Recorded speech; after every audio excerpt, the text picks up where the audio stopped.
Hey everyone, my name is Lester Martin from Starburst. Hey, I'm an educational engineer slash data advocate slash or developer advocate slash anything and everything else they can ask me to help to do around here. So today what we're going to do is this cool webinar. It was created by Monica Miller. She's on the call with us as well. She'll be helping out with chats and questions and keeping let me focus on my bit, and then she'll interrupt me if there's some questions she can't handle, or she just wants me to share with everyone kind of verbally here out loud. So great, awesome. I see some chats there. Again, it's called Starburst 101, and I will put a quick kind of intro about me in the chat too, just so you'll have that. Let's see, public chat. So there's a little information about me if you get so bored. Take a look, but if not, focus on what we got on the screen here. Today will be primarily a hands-on lab. You see two parts, so part one, part two. Part two, hands-on lab, and in fact, you have access to the lab right now. So if you, right there in the chat, if you look, there's a docs folder or a docs tab, and there's two downloads. One that's a PDF that looks like this, Starburst 101, hands-on lab. I'll leave that up on the screen there. And the other one's actually a SQL file. The SQL file is going to have in it, here, I'll even post a couple more notes here. The SQL file actually going to have the SQL that's in the lab guide, but in such a way that you can copy it to your desktop, and then you can paste it back into the query editor once we get started here in a few moments. Now, I'm putting a whole bunch of chat messages because I want you to have them while I get started here, and they're pretty much saying what I have been just saying. The one that's different is I'm encouraging you, if you haven't done already, Monica sent a message, said it'd be a good idea to go ahead and set up Starburst Galaxy. So I gave you a link to that. It's also right at the top of the lab guide that we'll see in about 7, 8, 9, maybe 10 minutes at the most, because I won't take more than 10 minutes to do part one. Yeah, great. A lot of good stuff there. All right, so let's jump on into it. Part one, intro to Starburst and Trino. And really just take a few minutes, make sure we're all level set and remind ourselves the history, this whole big data or data analytics or data lake analytics kind of problem, and maybe a light bit of history, and then how Trino fit in there, and then how Starburst fits on top of that.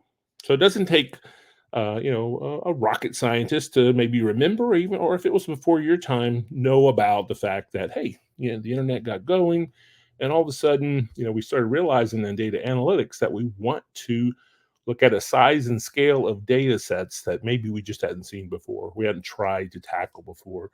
And the reality was those data problems or those data solutions that we had either couldn't scale up, or maybe they could and they just cost so much money. There would need to be an alternative.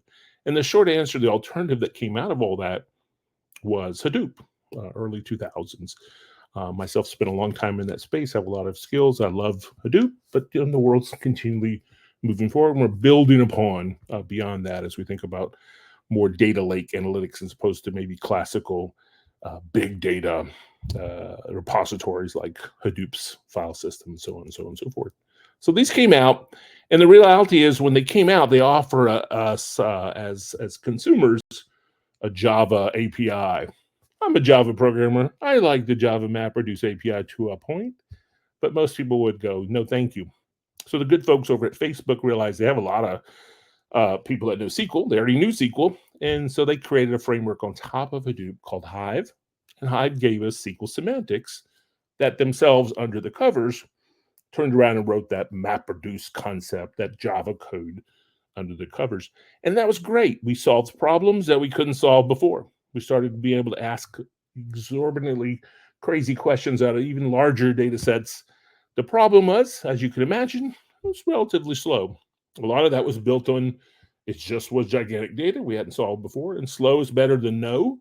So it was thought of pretty good, but some of these jobs, some of these queries literally could take more than minutes, could take hours, maybe go for a long lunch and come back and see if your results were there, or maybe worse yet, fire your query off in the day and maybe come back the next morning and go, did it finish? So good stuff, important stuff. The reality, though, is people still, no one's got patience. Everyone wants to go faster, always. So the reality is some additional frameworks started surfacing that says, Can we do those same things? Can we do them a little bit faster? So there's some thinking that happened, and also right there, shortly thereafter, Hive, etc. Shortly there at Facebook, a project was created called Presto, and unlike Hadoop, which was big on storage and compute coupled together tightly, went ahead and kind of separated the processing and the storage a little bit. Well, not a little bit, completely. And the real focus, the real reason that the early days that Presto and what we call Trino today, that came from that Presto fork several years back, is that a big focus was on doing persistent processes, processing in memory, less reliance on disks and all those things. And all of a sudden we started saying, hey, we can still query those really large data sets, but start to get closer and closer to that interactive query. A human or a process is waiting for an answer. Why? Because it's probably going to refine its question and ask it again. So Trino, Presto. You've heard of Presto, you heard of Trino. We'll refer to just Trino as we go along. Now you can go to trino.io in your web browser and learn all about Trino. You'll see something like this. It's a ludicrously fast, obviously open source SQL query engine. I'm going to come back to that term query engine in just a minute, but bear with it just for a second. It's not necessarily a database, but it has many of the same characteristics without one major component. The separation of storage and compute might have helped make a lot of sense. It's not an ASF project, but it's definitely using an Apache license in that open source project. And Trino says, just like Hive, just like that further thinking there, everyone knows SQL, and let's use SQL to process our environment. Absolutely. We're just a strong believer in SQL. Now, well, leave it at that. There are other APIs that can bind to this, but primarily what we focus at Trino and Starburst is the SQL space. And you know it, I know it, and not a crazy dialect. ANSI, good old ANSI SQL. So what's the benefit of this cool query engine? I want to just say, what is a query engine? See if I can answer that question I brought up. A query engine, as opposed to a database, simply says, you're like a database, but you don't have a tight coupling with your storage. So we said separate storage and compute, and that could be the same engine just running on different machines. But what we're saying here is we don't have a rigid, it must be this, your storage side. So we can interact with different kinds of data lakes, and we can interact with different kinds of data systems as a whole, different databases and search engines, top messaging platforms, NoSQL systems, so on, or even third-party systems, etc. And then Trino itself is an MPP engine, a massively parallel processing engine. You'll see that in just a second. We'll use lots of machines. Each machine will have lots of little threads. Threads will use lots of processors. We're going to work our best, constantly just take a problem and decompose it and run it at high scale by using massive amounts of parallelism. Okay, so how does Trino kind of put it all together? Well, Trino, like a lot of the open source big data kind of solutions, follows that well-known pattern of having a brain, and a brain use a bunch of workers out there. So we call our brain the coordinator, and our workers, we have to happen to call them workers. So we're going to scale out those workers as we go on. And what this picture, before I kind of walk you through a query, shows is that since we don't have not only a storage engine per se, we don't have a requirement of what kind of storage engine. So we use a concept called catalogs. We configure a thing called a connector. A connector is aware of something, Oracle. It's aware of S3 or something. And via configuration, we can then surface whatever data exists in that data system, and then let our consumers or clients see a variety of these catalogs, submit queries, and so on and so forth. So coordinators and workers, a bunch of different catalogs. Catalogs are bound to a type of data source. So what happens really fundamentally? People or processes over there on that right-hand side, in many ways, think of this as a database. I said we're not a database, but we have a cost-based optimizer. We use statistics. We do all the same things that databases internals do. So they connect to us. They connect actually to that coordinator, and they submit a query. The engine's going to, of course, check authentication and authorization, all those kind of classical things, but assume that everything was fine. What they really are going to do, what the engine's really going to do, the coordinator, is really get some metadata, structure, as well as details about the data that lives in those structures, how many records, what kind of SKUs, all that kind of fun stuff. Why? Once it has a real good understanding of not only what you want to do, but what the data looks and feels and smells like, it can build via a cost-based optimizer. It can build a thing called a query plan. And a query plan just simply says, hey, what work needs to happen now that I'm ready to run the query? So that coordinator is going to assign all the work into those workers. There's a bunch of tasks that go after this data.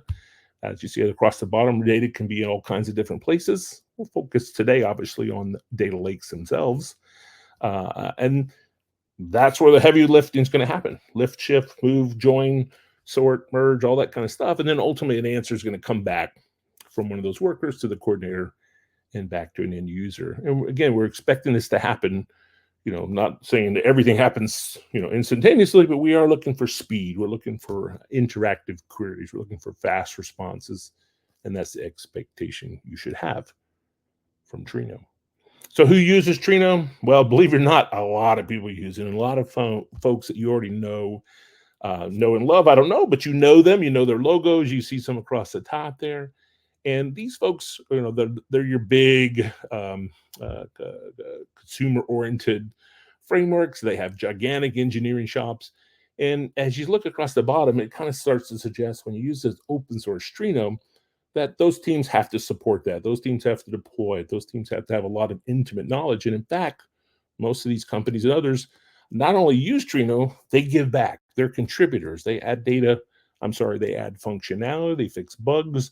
And if you go look at the folks that commit to the Trino project, you'll recognize some of these names in a hurry. Oh wow, they're not only consumers, but they're owners, they're contributors. They belong in this space.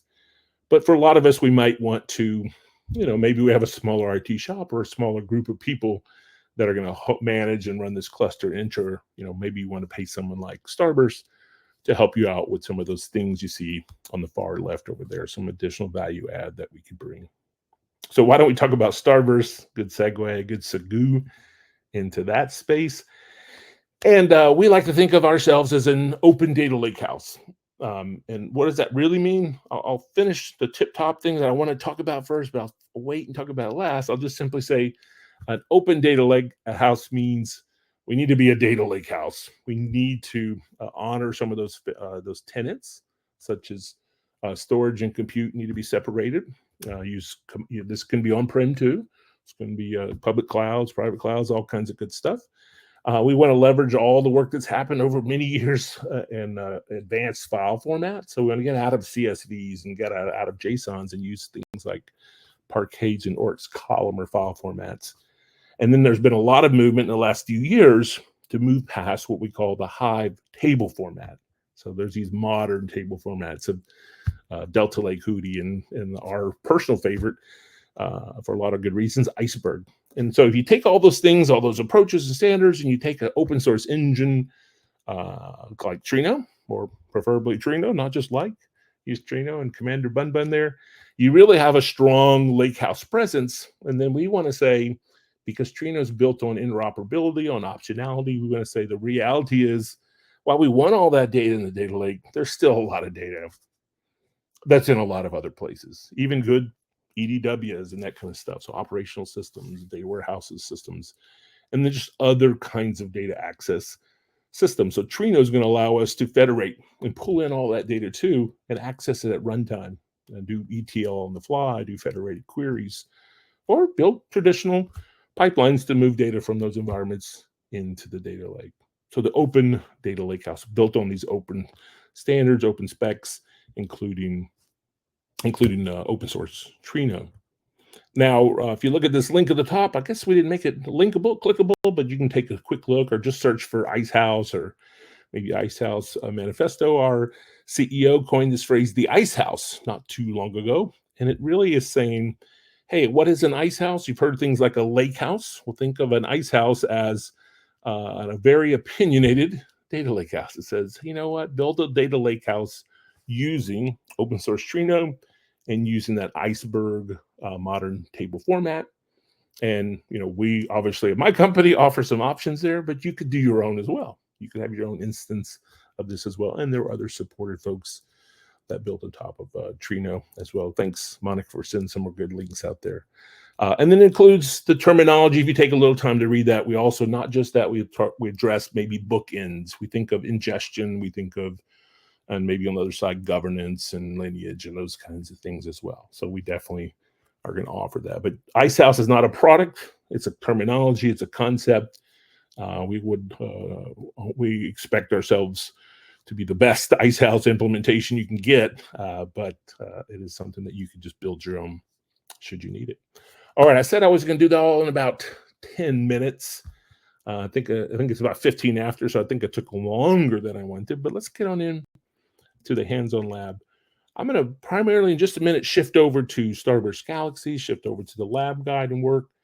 But a quick visual just to kind of set the stage, and then I'll run through our table of contents. We have some data in two locations. We have some data in Snowflake, and we have some data that's living on Amazon S3 and Object Store. And that data we'll cover it in just a moment here, but conceptually it's Uber rides. Uber ride events, rides are going to be stored in S3, and then those rides have some lookups or have some boroughs, or it's all New York City we're going to focus on. And so there's going to be like a lookup table, you can argue, over there in Snowflake. And we're going to interact with both of those, and we're going to work through what we would call a land structure or consume. Some people think of these as bronze, silver, and gold along the way. So we're going to work through all that stuff, and ultimately at the very beginning, I'll tell you what we're trying to build, and we'll make sure we get there and solve our use cases, and then we'll wrap that up with a thing called a data product as well. We'll play with security and groups and that kind of stuff and see how it fits. All right, so that said, let's shift over to my good friend Starburst Galaxy.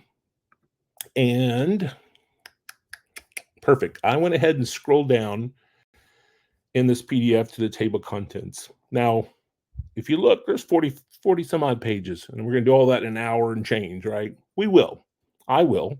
And what I would recommend or suggest options, let me say it that way. Option one, realize this downloadable's there, the SQL's there, and those kinds of things. Okay, SQL's, I thought I had a comment there. SQL is available to you. One approach could be simply, grab this stuff, have the lab guide up, follow along with me and watch, knowing that we're going to publish this and knowing that seeing it one time might help you to do it yourself. Another option, obviously, is to do it along with me. And I encourage you that as well. If you find yourself falling too far behind, decide which one of those approaches you'll take. Ignore me and focus on what you're doing and use Monica and the questions to help you out, or maybe stop at some point and kind of follow along and know that you'll also have this recording. So all kinds of options for you. What I will do then is work through this. I'll definitely show you where I'm at. I may not read every line and those kinds of things. So I've got that said, moving on. All right, so what we'll do, the first thing we'll make sure you're, and I want you to be doing this now, is setting up Starburst Galaxy. That's the one where you have to take, and it's, we'll look at the screenshots in a second. After that, when we have Galaxy running, we'll set up those two catalogs, one of them to Amazon S3, one of them to Snowflake. We'll build a cluster, and we'll integrate those catalogs to that cluster. And then we'll say, cool, we got a working solution. We'll run through our schema discovery to look at that raw data. You'll see that. And then we'll just pretty much in lab 3 here, we'll work through that bronze, silver, gold, get everything ready for our consumers to solve some business problems that we'll take at the very beginning here. And then at the tail end, we'll focus on a little bit about security, global search, data products, all kinds of neat stuff that we would kind of call Galaxy Universe to kind of pull things together for us. All right, so let's get rolling. All right, the setup, New York City, Uber data. Great. It's a little bit dated 2015, but that's okay. We're all got it out there. We got a certain segment of data out there in S3. And ultimately, there's that picture you saw before. Ultimately, what we want to do is try to solve two requirements from two groups. We got some data scientists and a marketing team that want to help out. The data scientists say, you know what, just give me access to the raw data itself, and then maybe just build me a table that nudges this, joins the results of this together, maybe materialize it for them, etc. So they just want access to some raw data, as well as some slightly cleaned up, maybe into our silver layer. And then the marketing team has some very specific questions, like what's the most popular day of week for each of the boroughs there in New York City. They also have maybe what's the most popular month by borough as well. So we'll build a couple solutions for them. All right, first step, go create Starburst Galaxy. Now, when you create Starburst Galaxy, you follow that account. It's also in the chat there. Really, what's going to happen is you're going to go to a site that looks a little bit like this. You'll provide a quick few pieces of information if you haven't done that before and say, create me an account. That's going to send you an email. And that email, it's going to give you a link. It's going to give you a confirmation code, pretty standard stuff. This really will take anywhere from 2 to 5 minutes, depending how fast. If you don't see that email pretty darn quick, check your spam, that kind of stuff. And then when you click on it, you're just going to enter that confirmation code. And then probably the most important thing, because you can't change it, is what do you want your domain to be? If you look at mine, I actually settled on Lester Tester. I have a couple different ones, but we're using Lester Tester today because my name is Lester. It rhymes with tester. Here's Monica Miller 04. She's got a whole bunch of Monica Miller. So creating a good domain name that you like and you stick with. After that, you'll create a quick password. And that email address that you use to register that password, that gets you an admin account. So you'll be dropped in once you do all that stuff in the Starburst Galaxy as you see in my far right corner in the role of account admin. And great. Yeah, awesome, Monica. Thank you. There might be some surveys, that kind of stuff. Some of this stuff you can just kind of silence, but if you got a second, just kind of, explain it. Ultimately, we're trying to get to, you're probably going to see something that says, hey, what do you want to do here? I would say test the sample data. You can hit whatever you want. You can hit the X. What you're going to end up in is something like this, something like a classic query editor, what you want to see. If you see this astronaut coming up, I think there's an X to kind of make him go away and that kind of stuff too. So we want to get logged in. So I'm not walking you through that. I'll just remind you the kind of steps you need to do it. And it is the major step that you can't do anything until you do that. So for those that are going to watch, great. You might, if you get bored while watching me, do that in the background too. For those that are trying to keep going, get running. And if you already have Starburst Galaxy, awesome. All right, there's some housekeeping, some good backdrop modules and training. You're welcome to take a long look at. All right, so I'm going to pause for 2 seconds, have a sip of iced tea, my Arnold Palmer. And what we're going to do now is connect up some data sources. How do we do all this? Again, this will be a place where I don't read every line, but I'll just kind of show you what I'm going to do. It says, hey, log in, make sure you're an account admin, and then select data catalogs and create a catalog. So over here on this pop-out, we have data catalogs. Here's a list of catalogs. I have more than you have set up likely, but we're looking for the create catalog button. When you look at that create catalog, if you look, I've got some big ones at the top, but we have others, connection types under the bottom. We want to stick to the top. We're going to build a connection or a catalog around an Amazon S3 bucket. Now here, I'm actually going to do a little bit of copy and pasting. So we did Amazon S3, and we have this information. I did see Monica already put that out there for a lot of folks. It's in the lab guide as well. And just copy paste. New York City Uber rides. That's what I'm going to call this thing. Description, New York City Uber ride info for 2015. Great. I'm going to use an AWS access key. Copy and paste. Now, while I'm pasting these, be aware that these will end probably around Monday of next week. Why? Because we don't want to have unlimited access to AWS 3. So we're trusting you guys, but we don't trust you forever. How about that? All right, so I copy and paste those. I'm going to choose a metastore type of Starburst Galaxy. I'm going to put a bucket name. And again, we're not slowing down to worry about too much of what's going on here. Just getting you going. Now, it says here, default directory name, your dash name. Don't put your dash name and don't put Monica Miller. This does need to be unique. We're all in the same bucket. It's kind of like a placeholder for data. So put something that's going to be unique for us today. And this data is going to get, like I said, we're going to toss away. I'm going to be Fred Flintstone just because I don't think anyone here. Okay, and it was a nickname of mine when I was in the Army as a young man. That was so depressing. I admitted that out loud. All right, so Starburst 101 hands-on, my name, toggle both of those. The default format is going to be Iceberg. And then the notes are going to tell you, hit the test connection button, and we're looking for this big green bar. Hooray! You can add this catalog to the cluster. So we did do that. Awesome. All right. So again, moving forward, I'm going to hit the connect catalog button like it says. Let me pull my screen back over a little bit. Okay. So below that, connect catalog. And really, we're getting dropped into permissions page. We're just going to accept this. This is just simply saying, yeah, you're an account admin. Account admins can use all this. That's, we don't have any users in here. And then it's going to tell us in notes, okay, but once you see this add to cluster, let's just skip that. We didn't build the cluster that we want to add it to yet. So skip. All right. Now, if you were doing that with me, you didn't do it as fast as me, likely. I actually went kind of slow, but if you were listening at all, I didn't help you do that. If you're watching this video later, it'll be easy. But it is literally fill the form out, make sure it green bars, and if it doesn't green bar, figure out what you typed in wrong. That's really what's going to happen. Or it's going to be past Monday or so next week, and the access won't be there. All right, I'm going to build another catalog, a snowflake catalog. So I'm going to do the same thing, create catalog, and I'm going to look down here till I find our good friend snowflake. Now, I went ahead and created this one ahead of time just to keep myself moving. So I'm going to go find it, taxi zone lookups, and I'm going to hit edit just so you can see that, yeah, once you get in there and you follow directions, what are you, in essence, doing? You're filling in the form that you see here. So there we go. There was a big options here. I picked AWS. I named it something, taxi zone lookup, description. I said connect directly, and then these statements here are what you see on the left there. So I'm not necessarily going to retype all those. I will say once you get them all in there, the true test is going to be hit that test button, and we're looking for the big green screamer to say, can you do this? And mine did. And like before, what we're going to do is we're going to say, go ahead and connect it.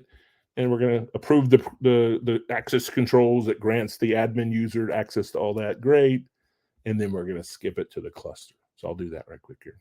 All right, test connection. Oh, well, I already did that. I'm sorry. Yours, you'll do the same two buttons before. You'll say, here it is, whatever it's called. Save access controls. I think there's add to connect, add to cluster, save connection controls, skip it later.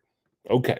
So if all that happened so far, really what you have under your data and catalogs, at least those two catalogs. There's probably a couple other ones in there for examples, but we have the New York City Uber rides, just like the icon shows, it's an Amazon S3. And you have your taxi zone lookups, which is a snowflake.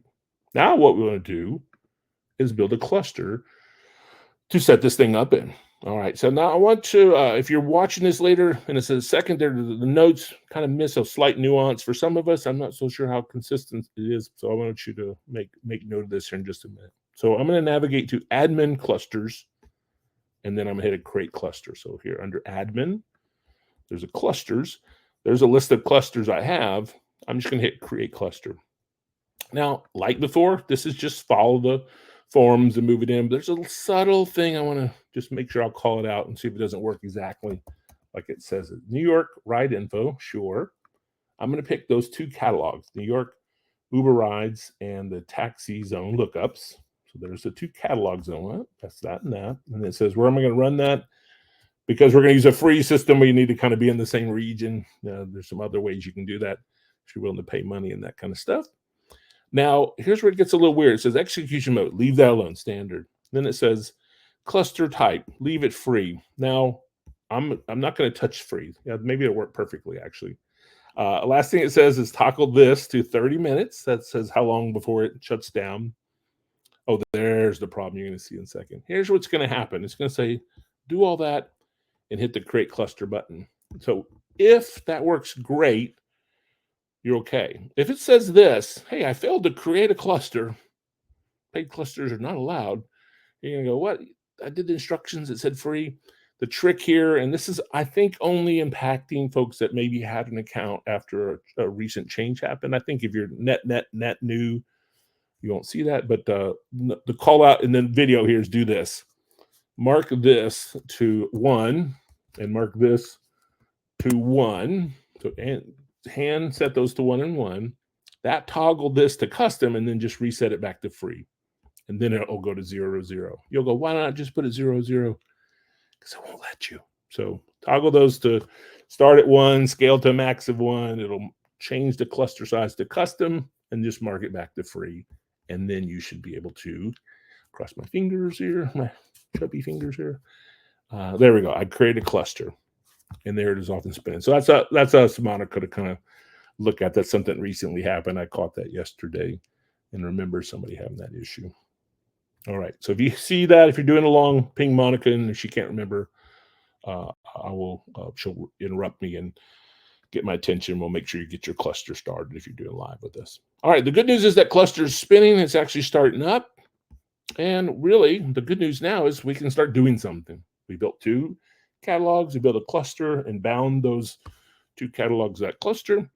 And we can start querying. But what we're going to do before we start querying is say, well, we have some data on an S3, but we don't have any tables mapping that data. So we're going to actually, instead of what you might normally do, which is go build, create a schema, create a table, and define all that, we're going to let our tooling kind of help us with that.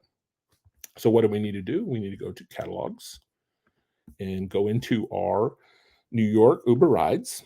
And if you look here, it's going to say, hey, you got no, well, we got an info schema, but we have no user schemas or tables and stuff. It's actually going to tell us once we get in there to navigate over to the schema discovery tab right there. Cool trick here is there's a nice button. It says run schema discovery. It tells us to do that. And really, here's a little bit more copy and paste. Not much. Actually, just really copied this one. The rest will be there for us. So I'm going to say, go into this bucket. Now, this is a different bucket than we set up before. We're saying, go look somewhere else. Somebody loaded some data. And this next thing here says, whoops, dagnabbit. Let's see if I can paste it again. This says, what schema do you want me to build tables into? And we'll use the default discover schema. If you open this up, there's actually a thing called full discovery. All this says to do it here. Now, yours may actually have this little box. Mine already has this permission set up. If so, just say, yep, add the location privilege. So all that's identified there. All right, so really it just basically said, go look at this place. Hit run discovery. And what the engine's going to do for us, what this framework, this is not open source Trino. This is Starburst value add. It's going to go interrogate that stuff and say, if I open this toggle here, it's going to say, you know what? I found a table in there. That table, we're going to call it year month, just because the folder was called year month. And in the future, we'll probably let you alter these things easily here. Now you'd have to kind of alter it later, but year month. And it actually found 6 partitions. It found that the fact that there were some subfolders based on years and months and that kind of stuff. And if you know what partitions are, that's good. That'll help us with performance. A little later, all we really need to do here is click this top button. They'll light up and say, create me some tables. And what this is going to do is do the work now. It's going to say, hey, okay, great. I did a little look earlier. Now I'm going to go do some work for you. And really, if you click on here, it just said, hey, build me a schema. Called it New York Uber Rides. That's our catalog. That's our schema, discover schema. And then it ultimately created a table. And because it found that data right here, Starburst, blah, blah, blah, blah, year month, it created a hide table. It found some CSV records. They were separated by commas like it sounds, normal stuff. It found a header. That's how it came up with these nice names and everything. It said, I built a table for you. Now, those that are looking really close, you might notice the data types. We're going to address all that in a second here, but it built us a table. And normally this might be something you do yourself. You go and investigate it and that kind of stuff. But we decided to do that for you. Or we offered you a tool to let you decide should you want to do that. So we went ahead and did that. So I'm going to hit close on this. Looking back at the notes, same. Found it all. Watch it run. And then it says, hey, we're dropped off in, we're back in schema discovery. Yep. It says, let's validate that it all worked. So let's go over here to query editor. And really what he wants us to do is go ahead and set these toggles. I actually have copied. This is the SQL file you can go download. If you download that thing, copy and paste it in one of these tabs, you won't have to copy and paste any more SQL, which is good. And then what it tells us here is go ahead and pick a few options. Pick New York Ride Info and New York Uber Rides as our cluster. New York Ride Info, New York Uber Rides as our what we call a schema within there, and then run these statements. Remember what I said? I already have them in the SQL. There it is. Select all from that new table called year month. Limit about 10. So let's see what happens. There we go. Dispatcher base, pickup date, location, year month. So this is a little bit of our ride data that we've been talking about here. You could also say, well, hey, I want to know what that table looks like. So you can run a show create table. It says show me the DDL, the data definition language, and this should look identical to what we saw a minute ago. Here it is. There's the table, there's the fields, here's the different details about where and why and that kind of stuff. As a reminder, this is how data lakes work, right? Where is it? Where is it at? What kind of information will I find there? And what's the schema that binds to all that? Okay.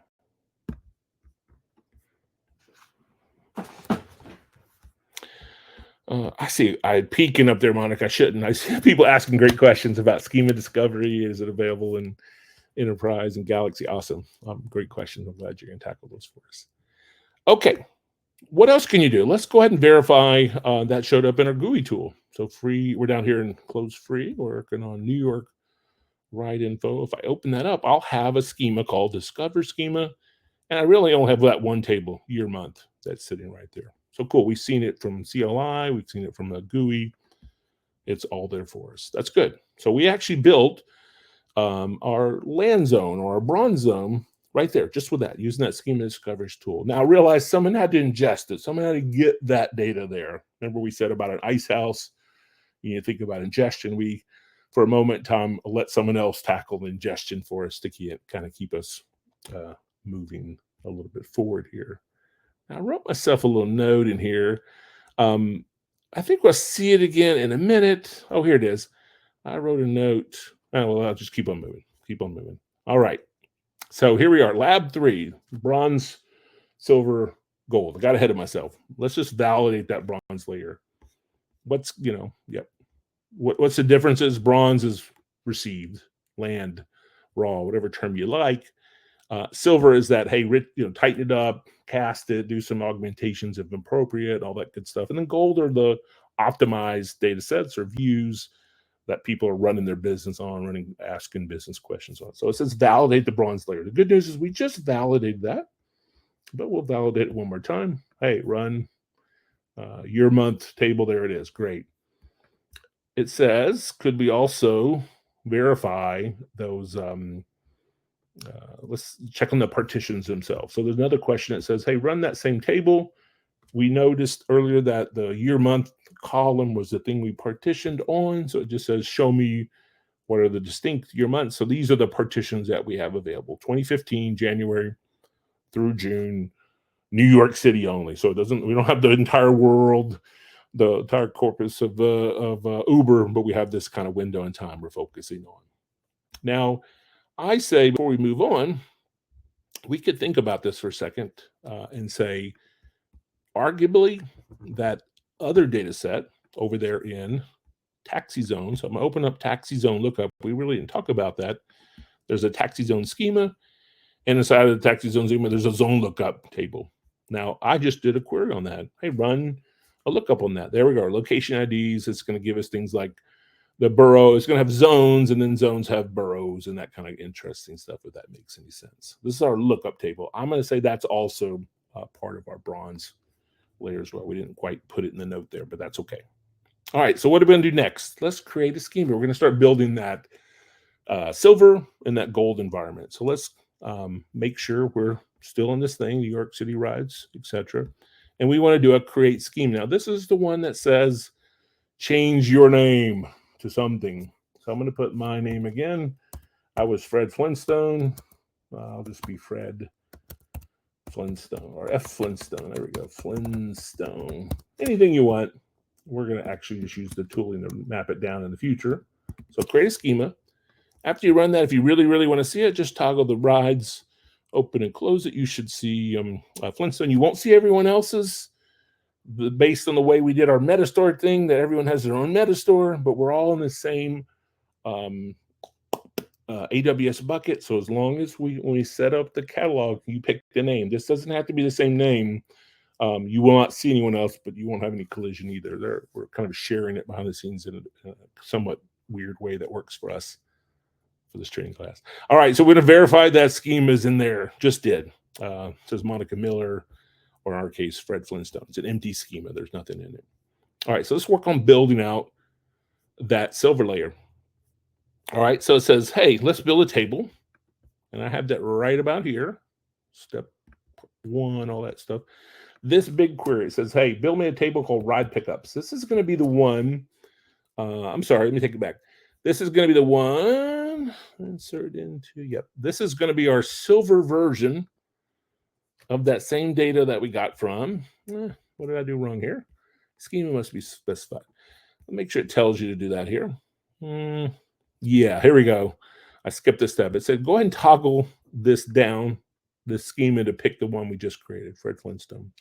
Now, we could create a scheme anytime. We have, if you're noticing, we have these 3-part naming conventions. So if I'm referencing just this, I got to somehow to get here. This would have been the same thing as use New York City rides.flintstone, so we can natively appoint it. So let's run this again. Create table, rides pickups, pretty much the same data that we had before. What's different? Well, a couple things. One, we're going to store it differently. We're going to store it as an Iceberg table format. We're going to use a file format called Parquet, and we're going to keep alive the partitioning that we talked about earlier. Yeah, sure, let's stick with year month. But if you look a little bit closely here, probably the biggest thing is that previously we had varchars for everything. This time we're going to make the pickup date be a timestamp 6 down to the nanosecond, millisecond, nanosecond precision kind of thing. The CSVs that we saw earlier don't let us connect. What is it, like Surday? The connection we said format is CSV doesn't allow us to do anything but varchar because it's like, hey, it's too loosey goosey, I'm afraid. So what we're going to do then, after building a silver table that looks a lot like it, if you look here, I'm just going to do an insert into, and I didn't show you in the notes, but this is what it's going to have us do next. It's going to say insert into that same table we just created, but it's basically just do a select from before. Well, I guess there's another one that's an int. Yeah, location ID, we want to make it integer. So what are we going to do? We're going to do things like cast that location ID. Assume we did some data quality. We have data quality tools that help us check all this stuff out. We're just going to skip through all that. But we feel comfortable that we won't have a problem. So we're going to turn the location ID to an integer. And then also that pickup date, we're going to say, you know what, cast it as that timestamp so it'll all fit. Now that's still running in the background. Let's see if we can catch up where we were over here. Let's create a silver table, the table, insert in the table, and then it's going to tell us there are, I guess, 12 million rows. There it is. Ends with 653, ends with 653. Okay, so it finished. It created some records for us. Okay. Quick validation. Let's just make sure a spot check to make sure everything is out there. So I'm going to say, I'm going to run these next 2 commands kind of back to back. If we look at them, the first one said, hey, does that look right? It looks like what we had before. We just have richer data types. So this was our cleansing or conforming. You could do lots of stuff in that conversion from your land or your raw or your bronze to your silver, or what I would call structure. We just were lucky enough. The names looked good. Everything was fine. We just do some casting. But if we need to do name conventions, or if we need to break things apart, maybe we had a big string that had someone's name in it. We want to have a function that breaks it in the first name, last name, and surname, and all that good stuff. Maybe we need to make up an anonymized user account or something. We use some kind of scalar function. So cleansing, enriching, augmenting, that's the kind of stuff we would do. This is your classic ETL kind of work that we're talking about here when we get ready for structure for the silver layer. And if we're lucky enough that the data came to us in incredible shape, then that's cool. That's great. Data quality is perfect, names, everything is awesome. We're still going to probably do at least one transformation. That is a technical transformation. Turn it from whatever it came in, JSON, CSV, RC file, something, and make it a better table. Make it Iceberg, make it use Parquet. There are other options, of course, and we support a lot of options, but those would be a good set of solutions there. And those tables, we have the opportunity to think about concepts like partitioning, bucketing, sorting, and other activities, so that the table that we're loading will be optimal for any additional querying our work that we do upon it. So so no matter what, we're likely going to want to say, hey, even if that's perfect, make it better, or make it a little bit more resilient, or like we say, where it resides, all that good stuff. All right, so we did that. We did a describe, and a describe is just showing you the same thing as a create table as, a show create table shows you the column types as much as they. Now, we're not going to, you see a link in there that says, hey, if you want to learn more about Iceberg, click on this awesome hands-on Iceberg lab. You're going to find my smiley face there talking about some stuff. So we're not going to take the time to slow down because it would take us a little time.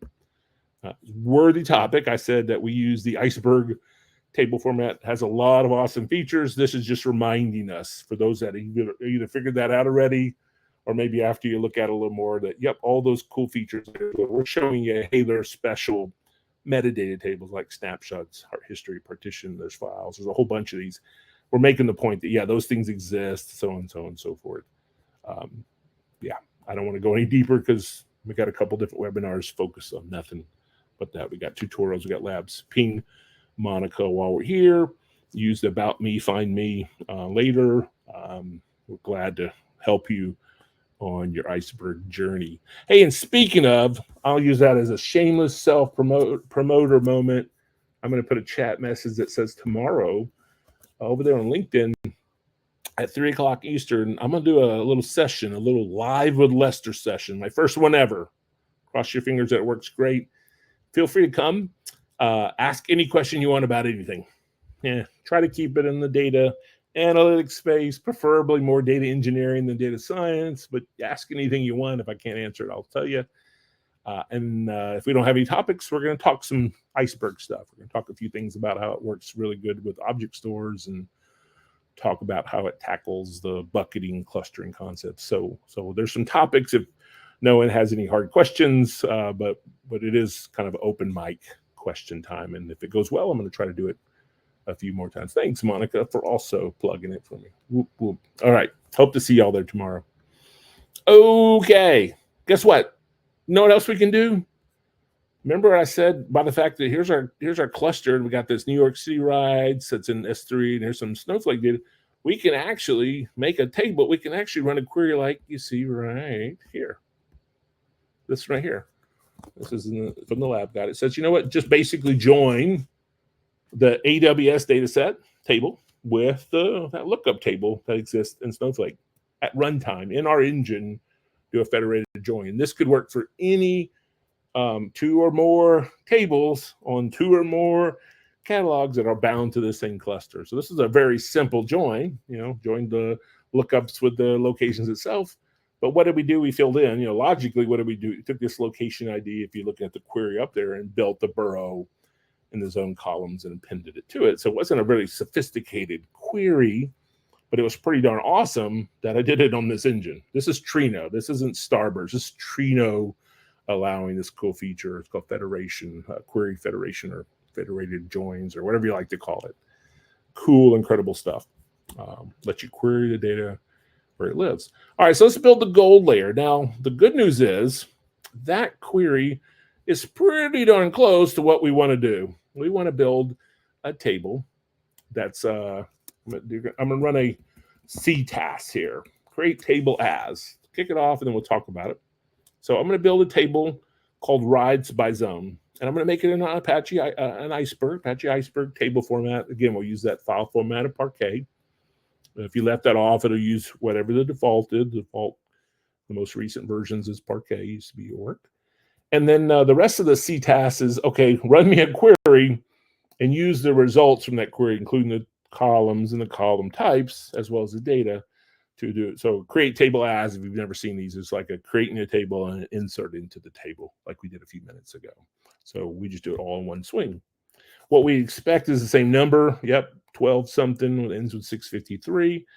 And if you look a little harder, we went ahead and broke things apart a little more. We grabbed a few of the fields that we already had, but we took that pickup date and we used a little bit of functions and say, hey, rip out of that the weekday, Monday, Tuesday, Wednesday, and we built another one that says rip out the month.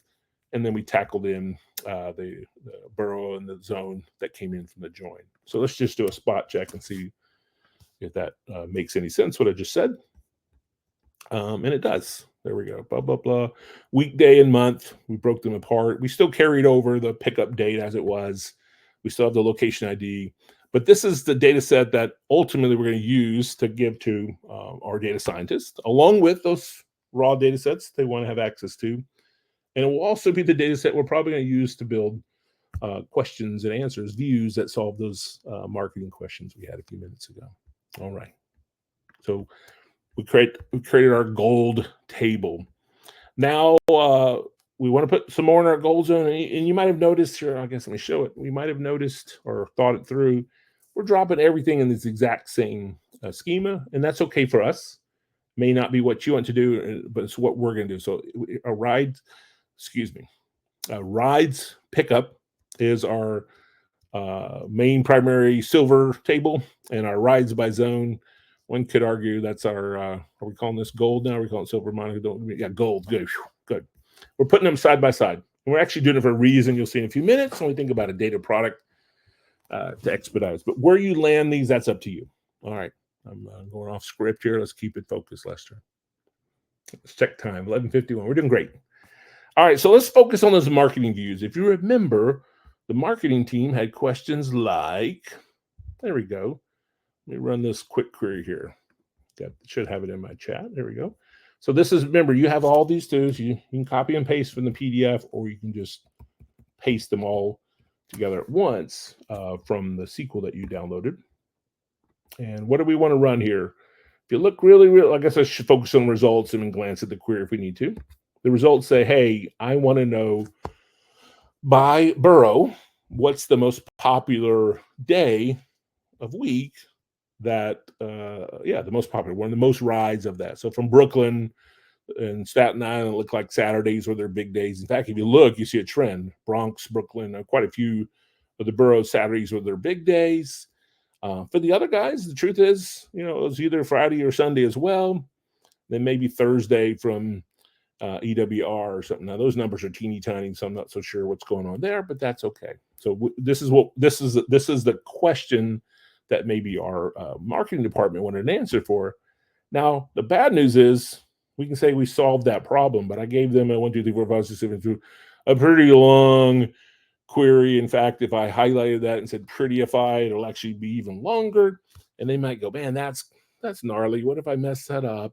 So probably what would make more sense is to produce that same information, but wrap it in a view. So this next step 3 is the exact same query from here. And the query, if you use the common table expression there, if you're familiar with that, kind of like a temp table concept. What if all we did is we wrapped it with one more line? Create a view called the borough most popular weekdays. So that's all this next one's going to do. But the nice thing by running that is, one, it'll happen fast because all we're going to do is create metadata. It's not a materialized view.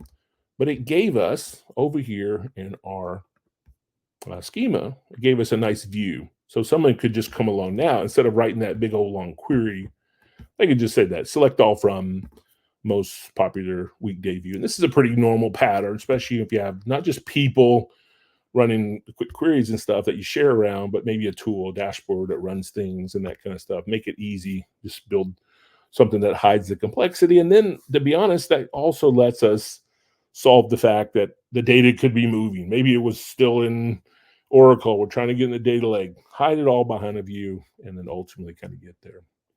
So in many ways, we've already solved much of the requirements. We built some data sets like rides by zones and ride pickups that our data scientists want. We built one view. That was the one that was identified earlier, but let's just go ahead and help them out. We realized as we were going, they called us up and said, hey, oh yeah, we need the same thing, but by month. So I'm going to run another one that says another creative view. It's called most popular month. And the only difference is we sorted it and all that stuff. We built a rank and we picked the most popular month instead of most popular day, week. Run that again, toggle this. I'll see a second view here. Very similar. This one just says same thing by the different boroughs, which month seem to be the biggest ones in there. All right. All right, so we really have solved all our problems, but we really want to go a little bit further now. This is the raw bits and pieces, but right now everyone has access to everything. everyone has to know to come find, where is this stuff. So we want to do a few things. We want to lock things down a little bit by those audiences. And we want to give them a popular and easy to find catalog, or maybe a thing called a data product, something they come look at and learn a little bit more about the information available to us. So let's do that. So let's use the same environment. We're going to toggle over to access roles and privileges. And I'm going to create a role, roles and privileges. Which role are we going to create first? Data science. Let's see if I don't have data science. Data science role. And there's a big long description there in the chat. I'm sorry, in the thing you can type and paste. I'll leave it alone. And it says, do you want to grant yourself, basically? Yes, grant myself to that. Why not? So my current user's in that. And then I'm going to create another role called marketing. Same thing. Just a quick. These are just roles. Nothing. We haven't done anything with them yet. Marketing. Blah, blah, blah. Yep. Check that box. And that gave us those two roles. Now what we want to do is, via the roles, we want to assign some privileges. So there's our two new data science and marketing. Should have had a nicer description. Let's assign some privileges. So we're going to go under the data science role. So data science. So I'll just click onto it. And if you look over here, there's a tab that says privileges. So let's go there, privileges. And we're going to add a privilege. Now, this is where I'm going to kind of look at this and then jump over there and show you. So what we're going to ultimately do is give the data science role rights to that table year month that we created. We're going to give them, if you look really close, we're going to say, hey, give them select rights on that table. So let's, I'll walk you through that. So I said data, and I'll just walk into it. New York City Uber rides and the Fred Flintstone or whatever yours is called. And they can have rides pickup, I believe is what it is. Allow. We don't want them to further grant it. We're just going to give them basically just select. And what it's done on the side is loaded up. Hey, this is the one thing you've added. So we can do all kinds of privileges on the fly, but we'll just say, yeah, that's what I want to give them. That's all I want to give them access to. Okay, so we set that up. We'll test it out in a minute. So let's also go to the marketing role now. So we'll go back to roles, hit the back button, marketing. We'll do something very similar, privileges, add a privilege. Now this one, if you look close, it's going to say give them select rights to those two views and do them both, add them both up before we save the button off. That's all it's saying here. All right, so we're going to say New York City Uber rides, Fred Flintstone, and view that view, and they can select it.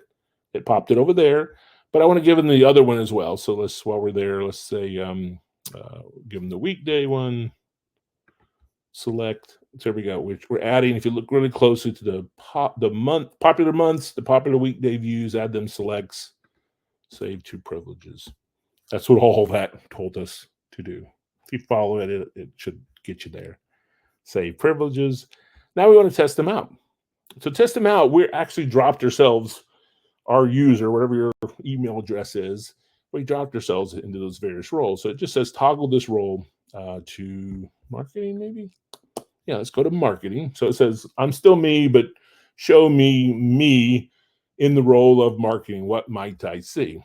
So from there, it's saying, go look over there in your query editor, and let's see what you have access to see. Well, if I can, actually, you might have noticed I don't see the snowflake system, okay? I don't see anything else here. I see only Fred Flintstone. I only see those two views. So I missed the discovered one. I missed the two materialized tables in there, all that good stuff. I'm locking them down to there, and we can verify that, in fact, yes, I should be able to run queries like select all from popular month. Yep, that worked. And then it says, try this one, try that table. Maybe you know the table and you run it. And this is just good classic stuff. Yep, okay, it's not found or not allowed. So that, yep, it gave me a failure for that. It did say go ahead and try to recreate it. So I'll do that for fun. That just says, hey, could you come back and run something like rebuild the view, just because it's in the notes. I want you to see it. It says flat out, yeah, you can't do that. You don't have rights. The marketing role doesn't have the create table rights. All right, so I verified that other table you couldn't do. Then it says, again, we're just quick checking. Let's just verify the data scientist is set up correctly. And I got a couple tests here. I've already pasted them in here, so let's go find them. Part. That one. Probably these three, I think, is what we're going to try. Yeah, 1, 2, 3. I'm going to just run all three of them, and it'll create 3 different little output tabs we can look at. Actually, I think if it hits the arrow, it'll stop running. So there we go. So the very first one, select from the year, month. It actually said you can't read that. Can't read it because you don't have access to it. If that's true, I'm not so sure why it wants to tell us to try to do a delete from it since we don't have access to it. But okay, we still don't have access to it. We still don't have access to this. So what do we have access to? We have access to ride pickups. And we can just pop that in there right here. Hey, just make sure I can see something. Yeah, ride pickups works just fine. Thought it didn't say it in there. I'm not sure why. All right, so there we go. All we did is set up some roles, gave some permissions, and what we would like to do with that lastly is put those in a different way. We could absolutely tell folks, log in, go look for this schema, look for these tables, and, like a normal tool in our tool or in their tool, whatever your tool you want. Or we can start promoting, we can start sharing this information out using some additional tools that we collectively call the universe, the kind of a galaxy universe here of tools. Okay, so what are we going to do? We're going to say, hey, let's go back and hit this beautiful overarching search button. What does he want us to search for? Let's search for burrow. Burrow. Hopefully I spelled that right.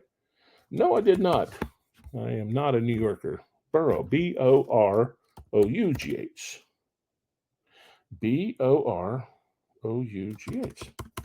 Let me think about that. What am I doing wrong here? All right. Don't help me, Monica. I'll get this figured out here. Oh, I know what the problem is. I never went back and toggled out of the user. This guy can't see anything. So I'm going to switch to account admin. I'm going to try that again. Thought I couldn't spell. Burrow. The good news is Burrow says, hey, I found some things, a whole bunch of stuff. I'm just going to hit this view results page. And this is going to list all kinds of different things. This is the classic kind of searching and, use those perspectives and toggle things down. I'm really kind of probably focusing on saying, why don't I uncheck columns and just see if I can find any views with the word burrow in them. Okay, cool. I found 2 views, the popular months, the popular weeks. Those are things that we probably would imagine. I'll highlight this one. And then really what's going to say, why don't you drill into something like this? So I'm going to hit open details. This took me to catalogs. This is no different than saying catalogs. If I know where I'm going, catalogs, New York City, Uber rides, drilling into the schema called the Fred Flintstone, and then finding, in this case, some views called popular weekdays and so on and so forth. So I'm all the way down there. I went back around and just showed that if you know what you're looking for, obviously you can get there. Search tools help you find things in a quick hurry. While I'm here, this is just classic catalogs, columns that make that thing up. Maybe some metrics, that I haven't done a lot right now, top sources, all that good stuff. I didn't create any quality checks. We could build jobs that are running, figure out how often to run them and look for problems. We can definitely see lineage. Where did this view come from? This view came from the rides by zone. Where did that one come from? It came from the snowflake and the other things. So this is awesome stuff for folks that have seen that kind of visual lineage that exists in other places or using open source tools like Atlas and others. Same, all good stuff. But ultimately, definitions, previews, all kinds of really neat, good stuff. Query history, what queries have been run on this. Lots of cool stuff in here for sure. Privileges, audit logs, all that good stuff.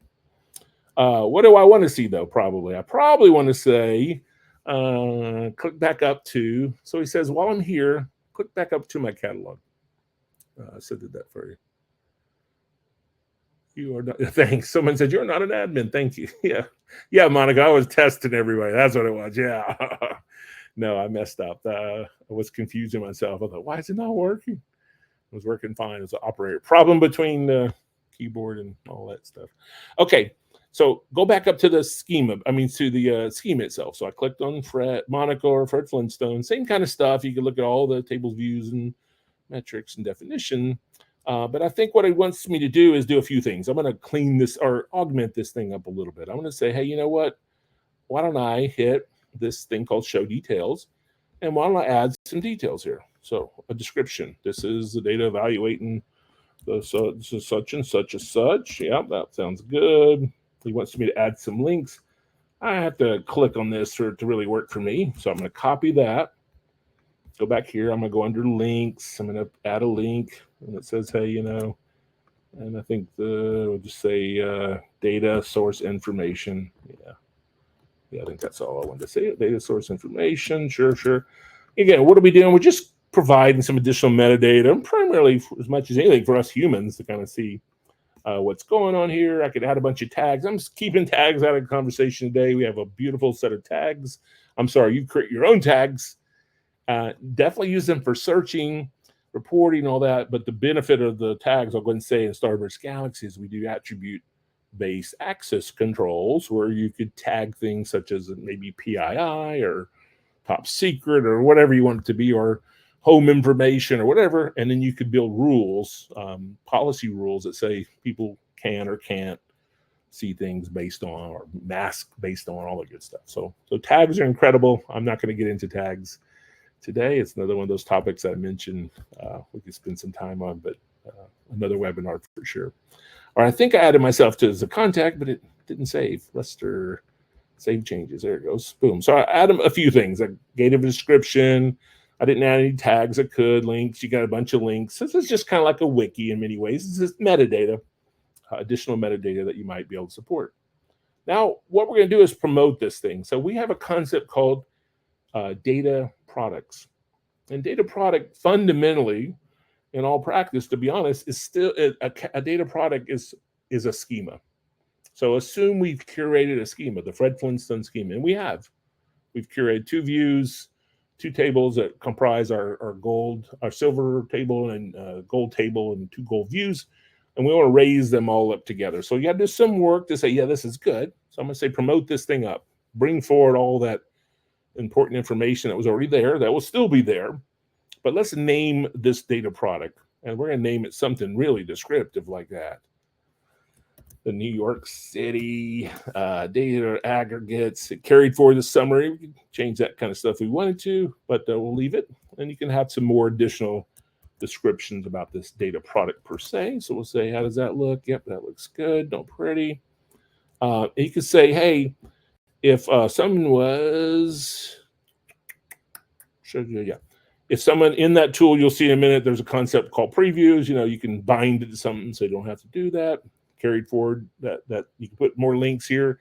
And if you don't like the descriptions, levels of metadata we have at a catalog, or even the data product, which is wrapping around, the descriptions around a schema, and then a data product that wraps around the schema, you could always, if you use your own system to manage a lot of stuff, add a link, point to it, point to your wiki, point to your repository system that explains all that good stuff. Absolutely.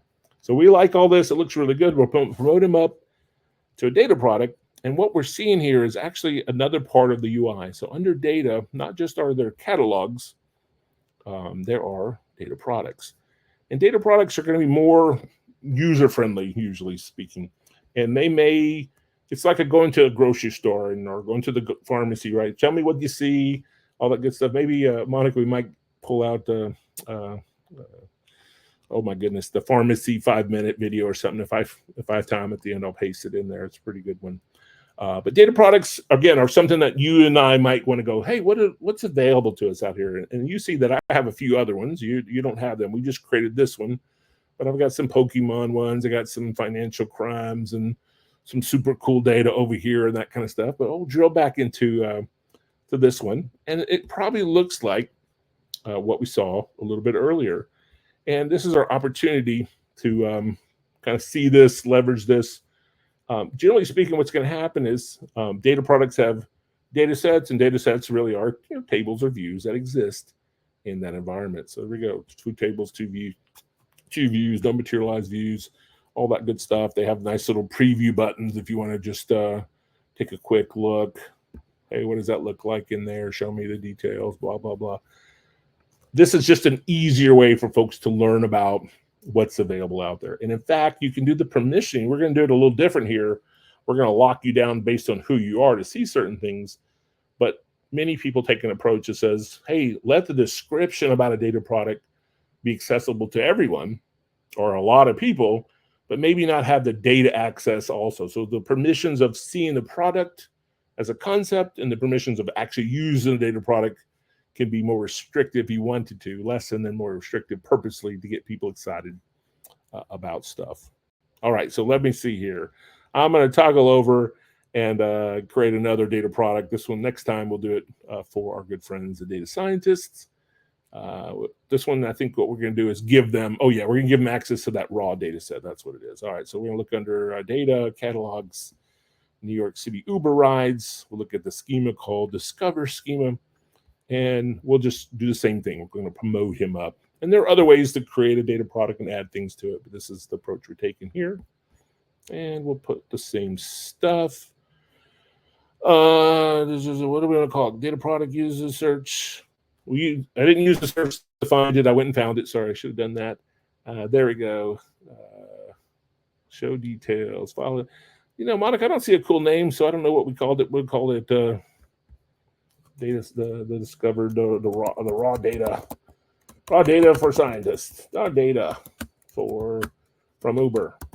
There we go. That's what I'm going to call it. And summary is going to be, I think the name's in here. I just somehow don't see it. It's the bronze layer for the pipeline. Yep.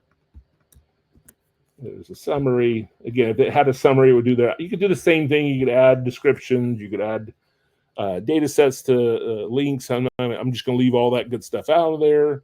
I even don't think I went ahead and mapped it to a particular cluster. They'd have to pick one. Fine. I'll add myself as a contact. Promote that thing up. Since I didn't add one, I'll delete it. And now I have, if all goes well, for me, for admin, I can see a lot of stuff. The two we added are this one and the raw data from Uber. Those are the two kind of data sets, the data types that we added. You can look at them in different ways if the names are ugly with those big cards.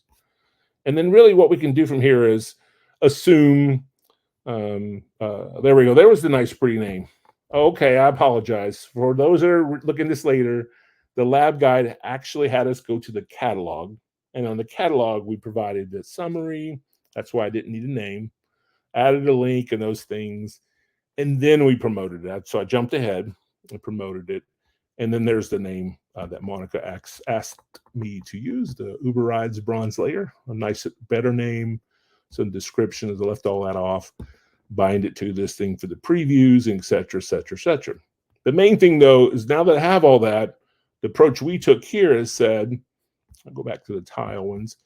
We said, you know what? We kind of got it set up where it's going to see only what you ultimately really, really can see anyway. So the data scientists can only see this data product because, in fact, they don't have access to the other data products, ultimate data sets and schemas and that kind of stuff. Same thing if I toggle to my marketing, the marketing team. That is what they see. Yeah, marketing sees that, and data science sees. Okay. I wonder if I set that up wrong. Data science. Yeah. I hate when I fumble, but I think I'm fumbling here. All right. I think I'm showing that. I think I should have set it up in such a way that I only saw one versus the other. I'm not sure what I did wrong there. I'm going to go and let myself off the hook. I probably should have seen,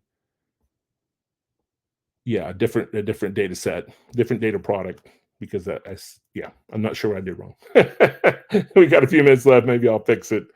Let me see what else is left. And our thing there we go. Aggregates, right? Pickups. Yep. I'm actually taking a moment. Maybe it's in that aggregate or something. There's something different I was supposed to see. All right. I'm going to move on and say, I'm going to say we made it to the end 15 minutes early. So we can come back and fix this. Monica was saying the same thing I was trying to say a minute ago. There are different ways to create a data product.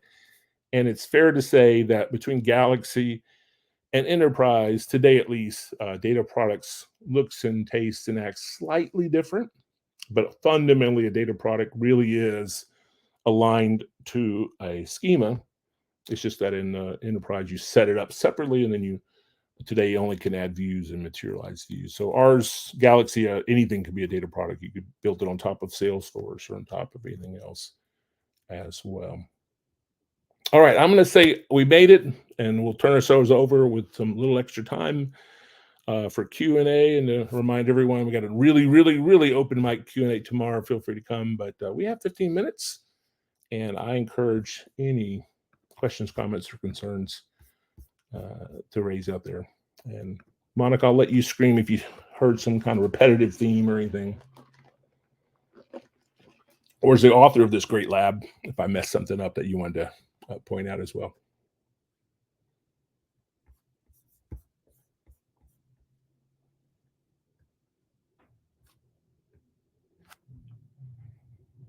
Awesome. Stun audience. Well, why don't we, like I said, we'll stay a few more minutes. But other than that, we're going to finish a little bit early because I got a little excited and ran fast. There's some good questions. So base tables. Marcelo said, if you refresh the base tables, is there a way to recreate the derived tables easily? If they're views, obviously, they're going to resolve themselves, but you're talking about a table that was built on a table or maybe a materialized view. I would say not exactly. That's part of that pipeline that you have to run. So assume that pipeline is, hey, refresh or drop and rebuild. And nice things like Iceberg, actually, you can make an atomic recreate of the materialized table and it'll actually replace it instantaneously and not have any lags. But no, your data pipeline scheduling tool would have to be how that is tackled. How can we do that in Starburst Galaxy? We got our own little kind of limited. It's not a DBT cloud or anything here, but you could do things that are pretty straightforward and simple here. And as Monica's pointing out, pick your favorite orchestration tool for that. Yeah. I will say that in the materialized view world, we actually do have concepts like automate. We can schedule a materialized view to be refreshed, and those jobs would see here. You can verify them and trigger them, all that good stuff. But if it was just a table to a table, and you need to rebuild it or re-add to it or something, you'd have to tackle that, with your orchestration tool. Good feedback there. So save the script and run it manually. Yeah, good questions there. Yes, or do something like have something schedule it for you. Any other thoughts or questions? Great, that's a great one.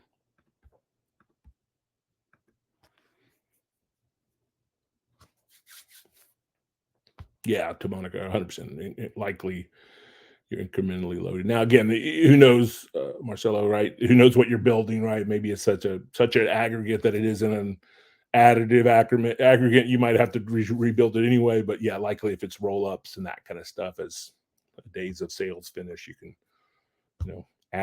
insert into an aggregate from yesterday's or however you break it down, and make it incremental. Good stuff.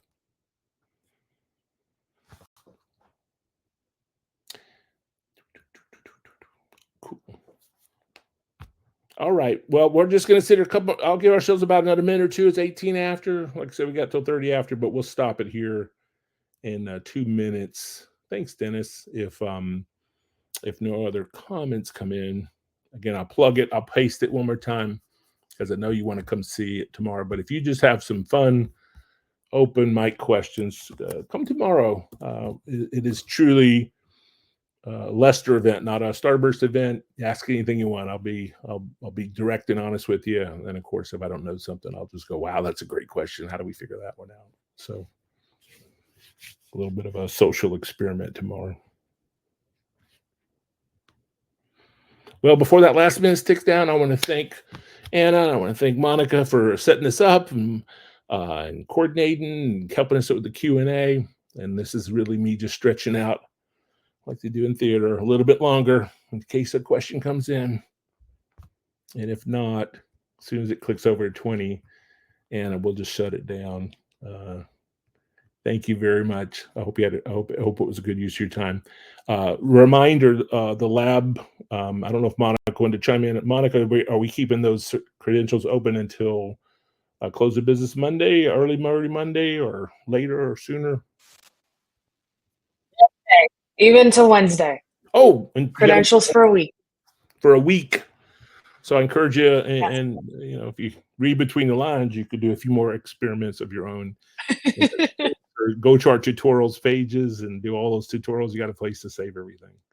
All right. Let us know if you need anything. Absolutely. Thank you all for your time today. I hope you've got something out of it. I hope everyone got something out of it. Thanks again. Thanks all. Bye-bye.